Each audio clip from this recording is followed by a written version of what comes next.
Texas football drops their first conference game this season, the Lakers are a game away from the NBA title, and the MLB World Series is fast approaching. All this and more coming up on College Crossfire. Yeah, let's do this. And their men's basketball team needs to stop social distancing themselves from fans. But now it has been overdone to death. Playing, don't stop believing. Bye-bye, Bucks. Bye-bye, Raptors.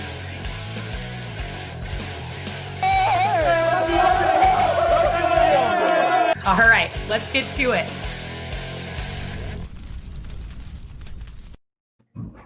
Welcome into the Director's Show episode of College Crossfire. I'm your host, Jaxie Pigeon. Joining me tonight are some of the directors of various departments within TSTV outside of the sports department. This is the first Director's Show in over 4 years. Now that we have hyped them up, let's meet tonight's panelists and have them tell us a little bit about what they do at TSTV. Brooke, why don't you get us started? Hi, guys. I'm Brooke. I'm the station manager at TSTV. And that just means I oversee all the things that happen there. So you're about to meet Luke and Ethan, and just know I'm their boss. So you should be rooting for me tonight. Love it. Ethan, how are you? Hi, I'm doing great. My name is Ethan. I'm one of the 2 entertainment directors here at Texas Student Television.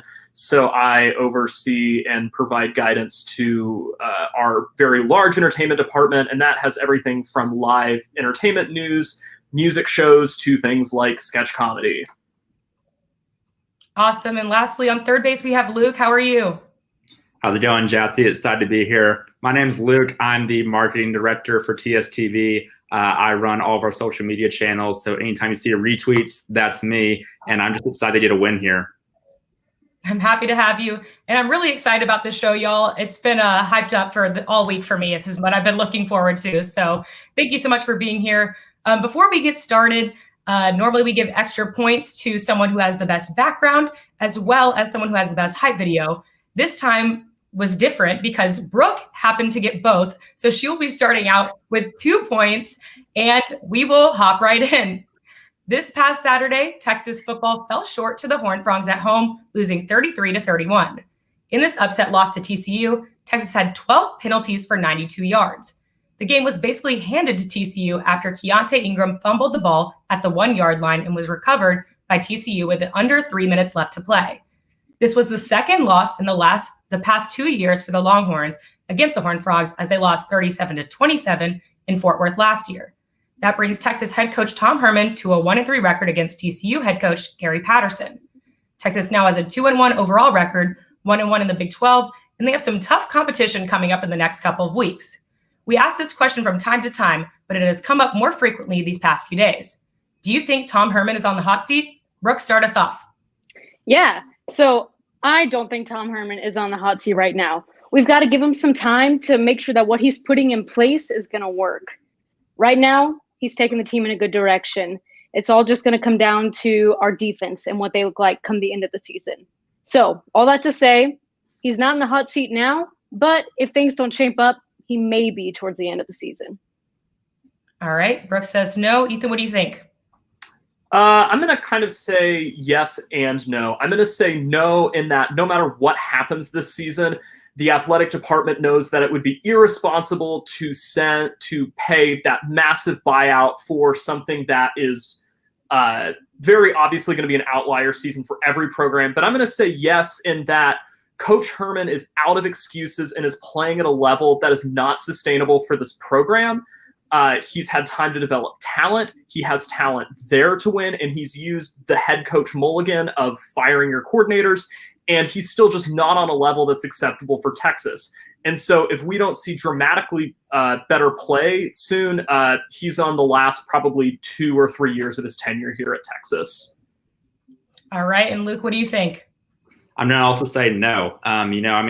Think about it. We are 1 yard away from winning that game and being in a top 10 team in the nation. So we're fine. Obviously, it's a bad loss, but Herman knows what he's doing. This is the first year with new coordinators on both offense and defense. They're still figuring it out.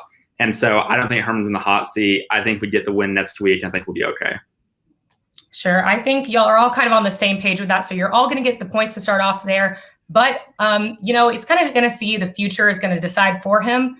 I liked Ethan's point about the mulligan that he used with the new coaches, because that's definitely a unique choice, and you don't get many backups of those. So all of y'all are start out with 3 points, and we'll head straight into the next question. In last Saturday's matchup against TCU, Texas was a double-digit favorite. That didn't hold true as they trailed for most of the game.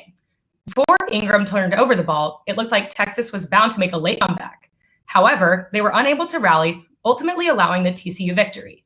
A combination of penalties, the defense lacking in important moments, Ellinger not playing his A game, and some miscommunication definitely didn't help Texas's cause in this matchup. The Longhorns will take on the rival Oklahoma Sooners next this Saturday. What changes does Texas need to make in time for Saturday's big contest? Luke, start us off. I think you kind of already said it. We had some dumb mistakes early on with all the penalties. I think that's super fixable and super coachable. I think that's going to be the main focus of practice this week, along with just ball security.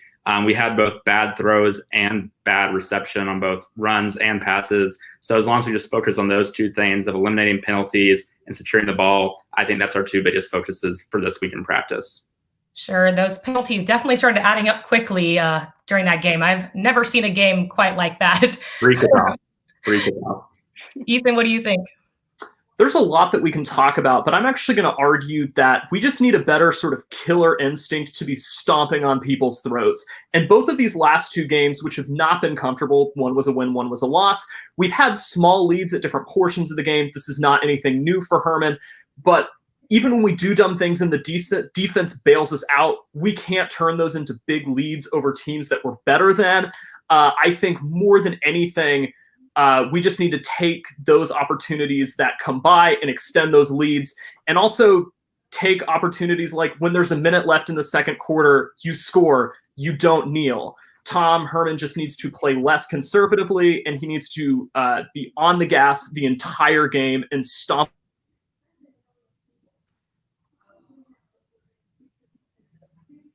I kind of lost you at the end there, but just repeat your last part.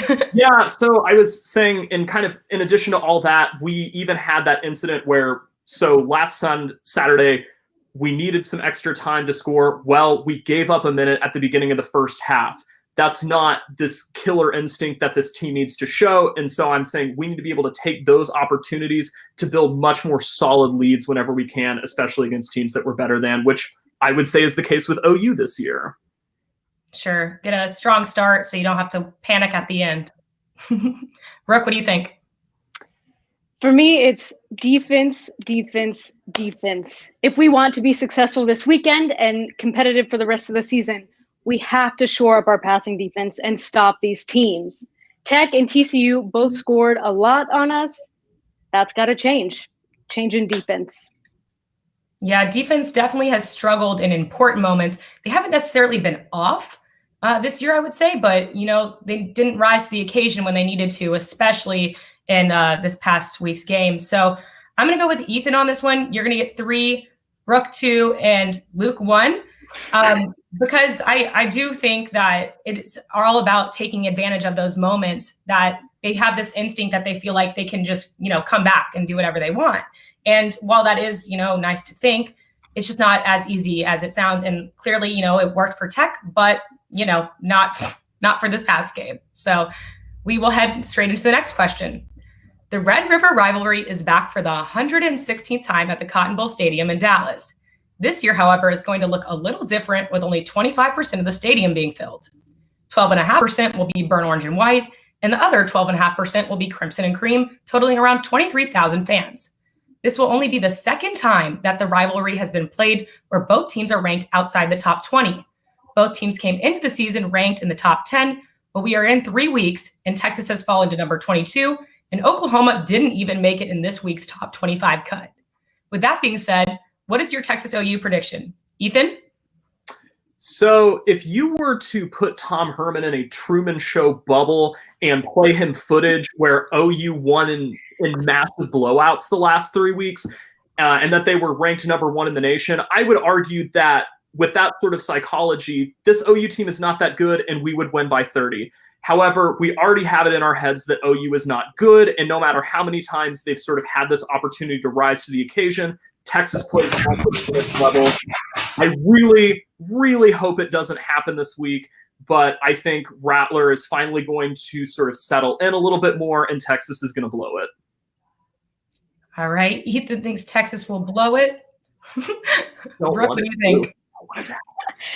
Well, my opinion is very different from that. I'd say luckily for us, OU kind of sucks this year. So I think Texas is going to win. And that's not necessarily because we are great and just the better team all around, but it's because they don't have a quarterback. I've already mentioned that I think defense is our weakness right now, but without a competent quarterback on the other team, we should have another Red River rivalry secured. Yeah, it's an interesting point. I mean, you got to be able to put points on the board to, win the game. So hopefully we'll see, if Texas can pull out. Luke, what do you think? I'm just going to completely disagree with what Ethan just said, to be honest. This is a complete win for Texas, no doubt in my mind, for one main reason, and that's just Sam Ellender has been here before. This is his 4th year playing against OU in a stadium like this. Whereas Spencer Rattler, he might be an okay quarterback. He's never done it before. And this rivalry means something to Sam, and Spencer Rattler doesn't have it quite yet. That's my main reason. However, I will say in terms of beauty, Sam Ellender 1, Spencer Rattler 0. Yes, definitely. Sam, has the experience. He's ready. This is his soul. If he was going to win any game, this is what he's coming for. Luke, you're going to get the points on this one. You're getting 3. Ethan 2 and Brooke 1. And when we come back, the panel discusses the NBA Finals and predictions for the MLB World Series. You won't want to miss it.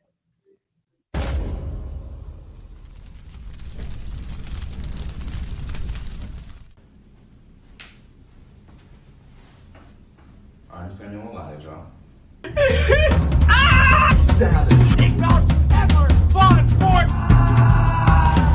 This is Longhorn Late Night. I'm Brad. Chad. Bad. It's go time. Christian.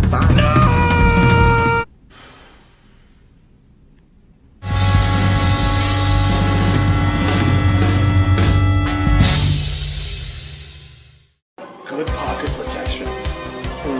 Look at that. It's a Jeep. Gotta keep studying Astros film.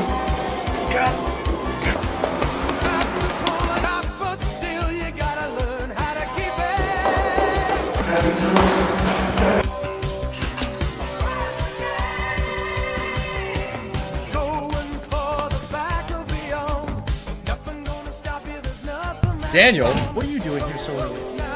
I slept great.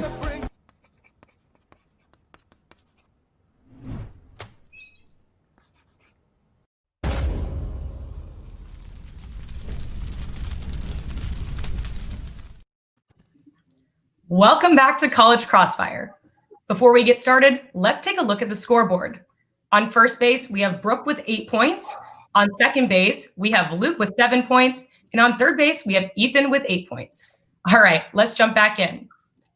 Last night, the Los Angeles Lakers pulled off a 102-96 victory over the Miami Heat. This win brings the Lakers to 3-1 and just 1 game away from taking home the title. The Heat, who have won 1 of the 4 games so far, have been putting up a tough fight to keep the series competitive. Especially on the defensive end, the Heat performed well last night. However, they didn't do well enough offensively from the 3-point range to add another win. Game 5 will take place on Friday night in the NBA bubble. Will this game hand the Lakers their 17th NBA title, or can the Heat hold on? Brooke, what do you think? I don't think the Heat can take it. I mean, I believe the Lakers will end it all and take the title on Friday. The Heat has already proven that they cannot combat the Lakers' powerhouse defense.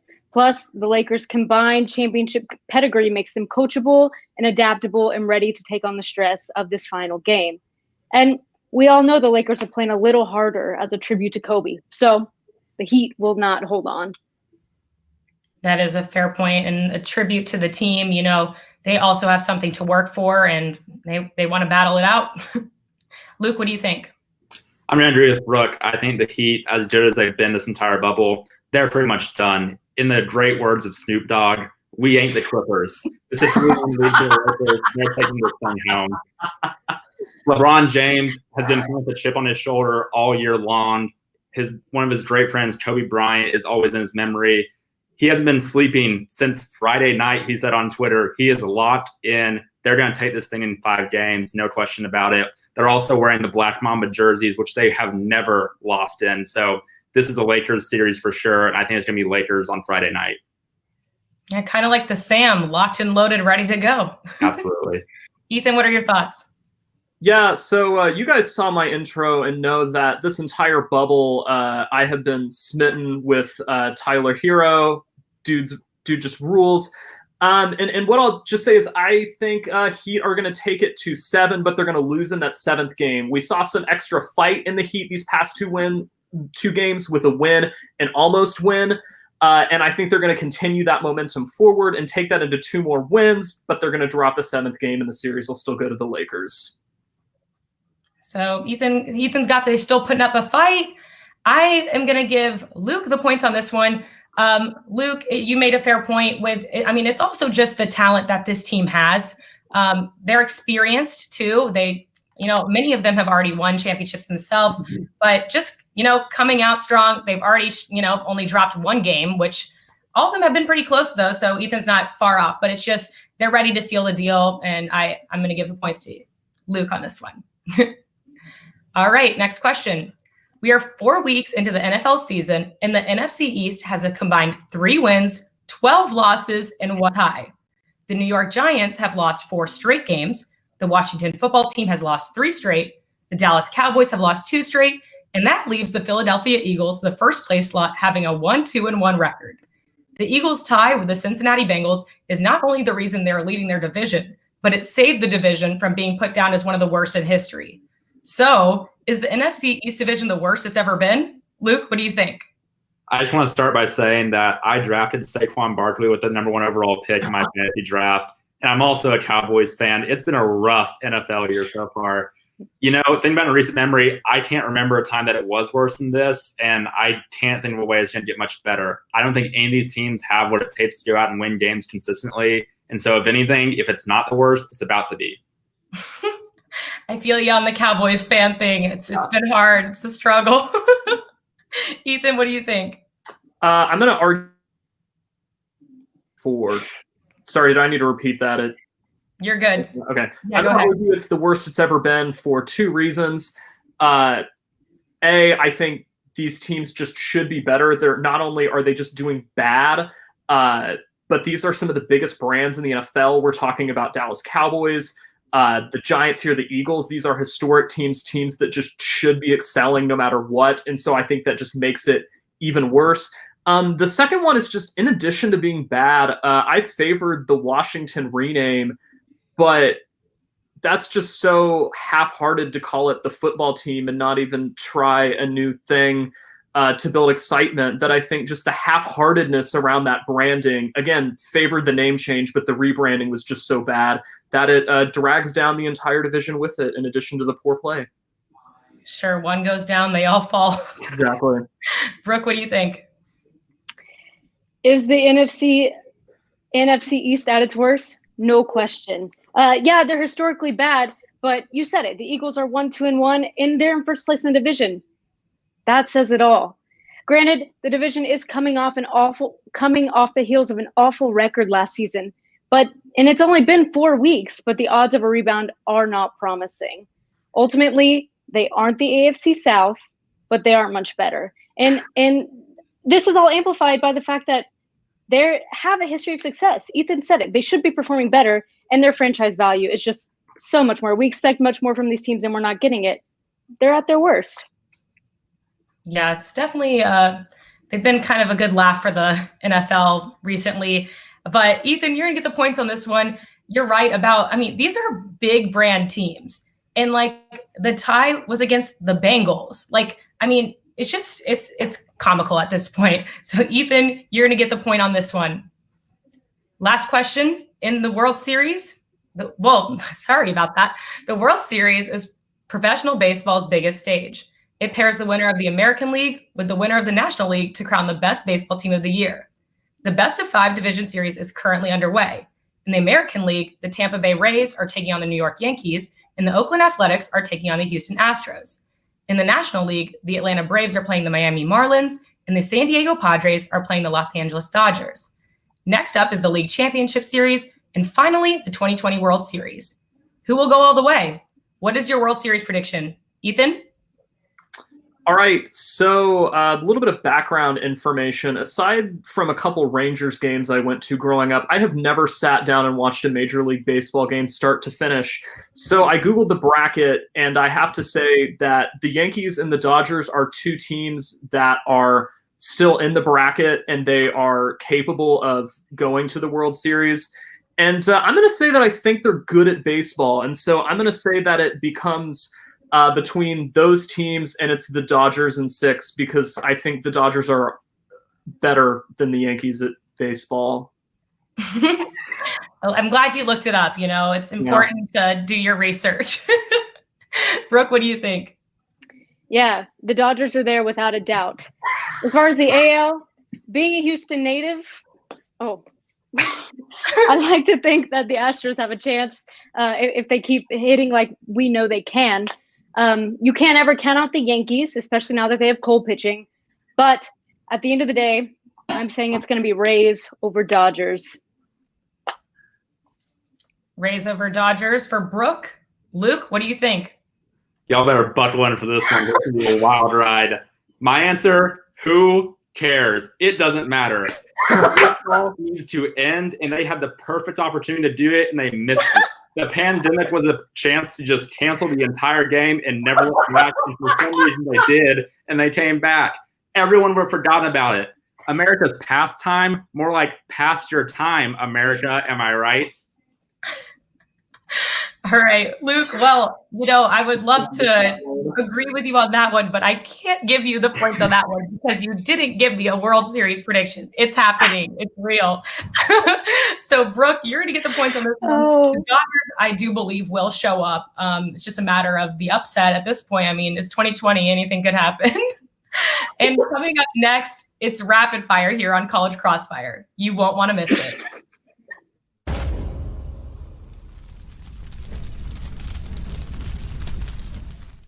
Men's basketball looks for a key win against Iowa State. Women's basketball is tested against the number 2 team in the nation. The Longhorns had a dominant pitching performance in the latter half of the game, led by Pete Hansen. I get to say some of the most exciting words in football. The Cincinnati Bengals are on the clock. And picking for Texas started the third with the lead and continued to gain momentum on defense. Hello and welcome into the first social distancing college press box ever. You're watching a live sports presentation of Texas Student Television. It's a lovely evening in Austin. Texas Longhorns, Texas A&M Aggies. This is a rivalry game, high intensity, high scoring. Puck drop, we're off. Both of these teams are very fast. Big collision on the wall there. Now a little advantage for Texas. Shot in the middle.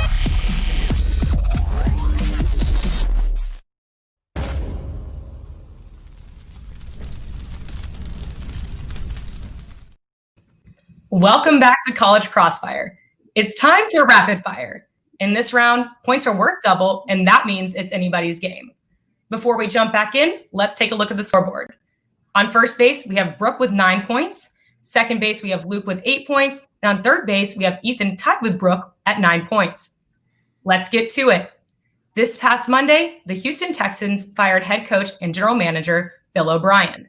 In his 6 years as head coach, he led the Texans to 4 AFC South Division championships, 52 wins, and a number of playoff appearances.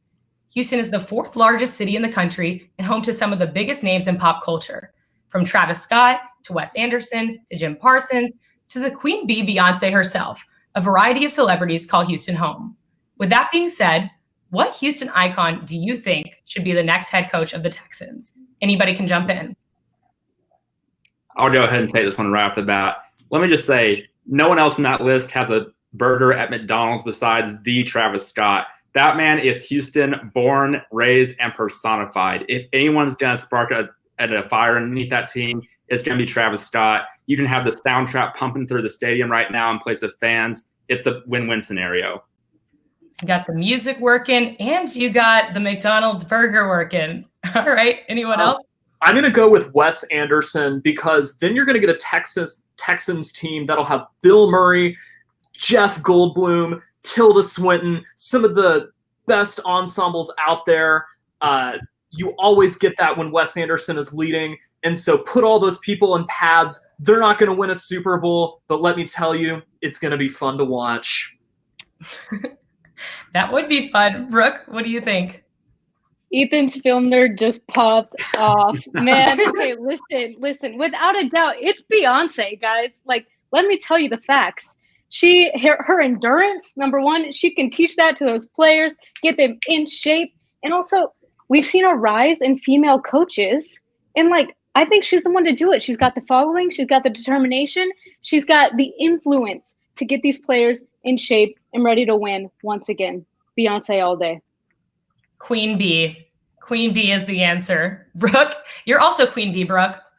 Yes, I love it. She is a rock star. I mean, all around, you cannot go wrong. And I loved the point about the female coaches on the rise.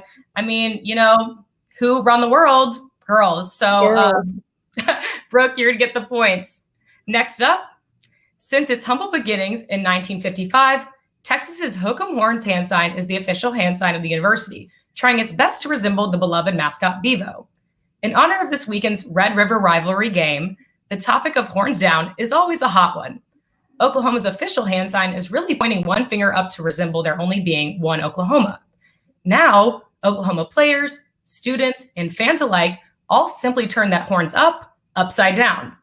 It has become very controversial, even to the point of its being worthy of a penalty if a player holds their horns down. To mitigate this issue, what would you make as the new hand sign for OU? And let's try to keep it PG, all right? I mean, I think this one's pretty easy. They're basically doing it for you. Take that finger, stick it right up their nose. That's right, not yours, theirs. Show them how dumb they look and make it painful for them. So keep I'm going to argue don't change it. I'm going to add in a spicy hot take. Those of you guys who watched the Texas Tech game know that there are few things sweeter than watching someone flash the horns down and then lose the game. The University of Oklahoma is dramatically inferior to the University of Texas in every conceivable way. And so I think they should keep doing horns down because it's that much sweeter when they do it and then they lose anyway. You know, if you do the crime, you gotta do the time, you know? All right. Brooke, what do you think? The horns down, I like what Ethan said. It's not bothering anybody. I think as far as OU's hand sign, yeah, there are a lot of things we could do on, like, mess with this. We could parody that a lot. I know this is A&M's, but something about, like, the thumb sucking, that really, like, personifies OU to me. They're losers. They cry like babies. I'm gonna go with an A&M copycat for OU. I love it. Brooke was the only one who created a new hand sign. Therefore, Brooke is getting the points on this one. And we're now going to our final question of tonight's show.